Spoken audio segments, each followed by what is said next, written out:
The next great opportunity, or maybe not great, depending on your perspective, and Uber's talking about getting into this, is obviously ride sharing, which is different than e-hail. What are your thoughts on that so far? And correct me if I'm wrong. You've been fairly pessimistic toward the idea of ride sharing companies like Lyft and Sidecar, et cetera. Well, I wouldn't say that. Well, you're not allowing it right now, right? Well, maybe I don't know. Maybe don't know what you mean by ride share. If somebody is legitimately facilitating legitimate ride share, or if someone is facilitating ride share, by which I mean I'm going to Fairway from Cobble Hill, and if you're going to Fairway too, hop a ride with me. And I'll pay you $5 for it. And you'll pay me $5 even. But if ride share is I am available to take you wherever you want to go, 5 days a week or even 3 days a week routinely. In other words, I'm in the business of providing for-hire transportation, then yes, I think that you should get a license, because what's behind that license is the car is inspected, the driver is drug tested and has at least a decent DMV driving record, and most important, the car carries a level of insurance appropriate to carrying passengers. So I do think that I'm a market-oriented person. The role for the regulator there is to allow customers to know if they call a car service, it's basically safe.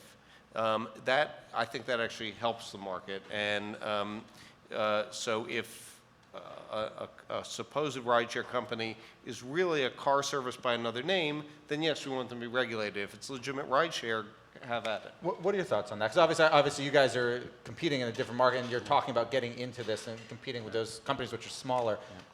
Should it, from your perspective, how should that sort of model operate in a city?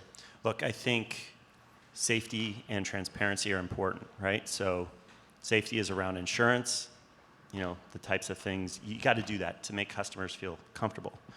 Transparency is what's the price? What am I getting for what I'm paying for? We're doing ride sharing, or what's called ride sharing by a couple of upstart companies.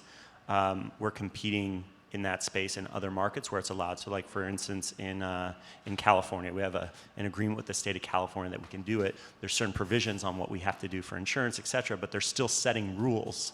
But are those rules that you think, when you look at the California rules, are those rules that you think should be just, that other cities should use that as a model and say, it's working in California with these basic rules, do these and let it go? So to be clear, they're allowing it to happen while they set the rules. And the rules haven't been set yet. So haven't seen the rules, but they're letting it happen. And so what we say is, look, if you're going to allow ride sharing to happen with the various companies that are doing it, we want to be able to participate in that as well. We think it's innovative for somebody to bring their own car and to help other people in the community get around, but it really is commercial transportation. And if your private insurance doesn't work for commercial transportation, then somebody gets an accident, that's not a great situation. And so these are the types of things that regulators in other cities are dealing with. And I want clarity. I want them to have like a clear set of rules, because what often happens in these situations is the regulators, they basically say you can't do it, but then they allow others to do it. And when that happens, that's a what I call regulatory ambiguity, and it's very hard for a real company to operate in that. Strong second to that. I feel often that the most important thing we can do and we need to do is give clear direction to people. Let me ask an Uber question or a market question, which is the following. E-hail, for example, has only been around legally now, again, for what, 2 weeks, 3 weeks, something like that. But when you look, a year, 2 years, 3 years down the road, it's reasonable to think there's going to be, dozens of companies either specifically doing it with yellow cabs or also with black car service, et cetera, like Uber, and there's obviously other companies. And there's already, somebody's already created an app, kind of a meta app to, look, the Halo car is further away than the Uber car. Sure. For you guys, ultimately, how are you going to differentiate? Because it would seem, and correct me if I'm wrong, that the most important thing, maybe price is one, but the most important thing is obviously how close is the car. Sure. How are you going to differentiate when the services, I don't think, that cab is owned by that company. You just think yellow cab.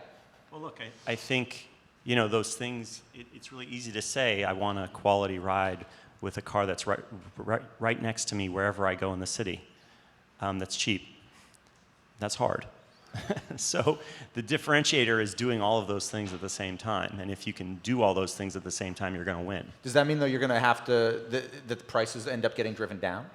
I think, you know, different quality levels have different prices. I mean, look, there's hotels all over New York, but you can get expensive ones and you can get cheap ones. But if you have an expensive hotel that doesn't deliver the quality, you are going to have an empty hotel. And so it's very similar to that.